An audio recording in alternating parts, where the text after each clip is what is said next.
اللهم صل وسلم وبارك على سيدنا محمد عليه افضل الصلاه والسلام. ما تيجي نجيب شويه كرنب كده، هقولك على طريقه حلوه قوي. لو جبتي غيط من الكرنب ما شاء الله هتفرزيه وهتعملي منه وهتفرزي كمان.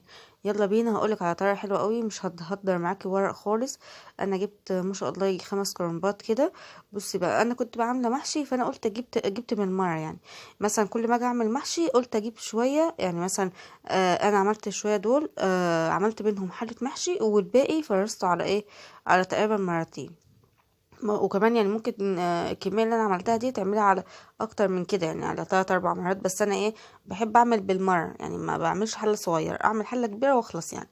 يلا بينا، هقولك على طريقه حلوه قوي. هنا الكرنب ما شاء الله كان حلو قوي الكرنب ده. بقطعه زي ما انت شايفه كده بالنص. في كذا طريقه بصراحه، بس دي اسهل طريقه واحلى طريقه، ان انت ما تهدرش منها ورق كتير. شفت يعني ناس كتير عملت طرق كتير بصراحه بتهدر، بس انا دي اسهل طريقه انا شفتها واحلى طريقه انا بعملها بصراحه. يلا بينا بسرعه. على ايه؟ على البوتاجاز اهو. بصي انت بتشيلي الورق اللي هو الزياده ده، بصي ما شاء الله مليانه اهو. بس طعمه جميل جدا، عايز اقولك ما بياخدش وقت خالص في السوا، في السلق يعني. يلا بينا، هقولك بقى على ايه، على البوتاجاز هنعمل ايه. هنا حطيت الميه، وحطيت ايه تغلي كده، وحطيت شويه ملح، وحطيت شويه كمون. ده اساسي طبعا الكمون. معلش يا جماعه صوتي عندي برد، فمعلش اعذروني شويه.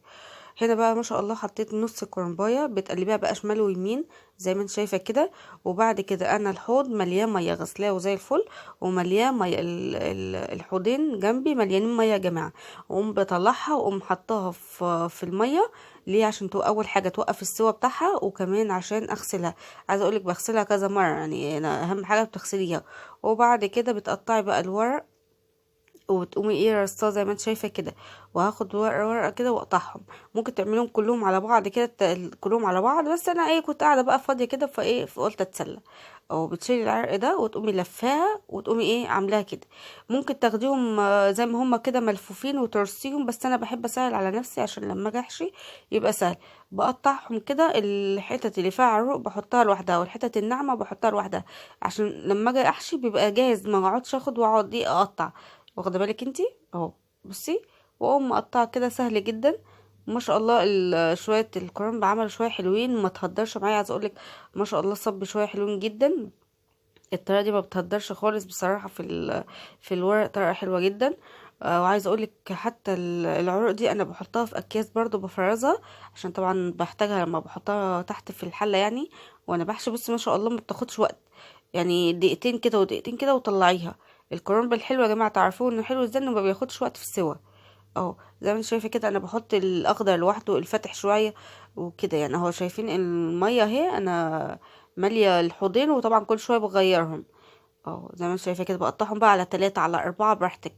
اهو بقوم بقطع بقى ايه، الورق الناعم بقى بحطه لوحده، والورق الخشنه بحطها لوحدها، اللي هي بتبقى فيها عروق زي الفل. طريقة سهلة جدا، ويعني بصراحة بتنجز معايا وزي الفل. هنا بقى ما شاء الله عملت الكمية دي كلها معايا اهو يا جماعه. طبعا حطيت الورق الناعم لوحده، والاخضر لوحده، واللي هو اللي فيه عرق شويه لوحدها. شوف عملوا دول ودول. هنا بقى كنت حشيت قد على قد ما حشيت، والباقي حطيته في ايه، في الفريز. عايزه اقول لك اهم حاجه تحطيه في مصفى يتصفى الاول خالص، وبعد كده ايه تفرزيه. طبعا كنت عامله كمان مفرزه الخضره بتاعه المحشي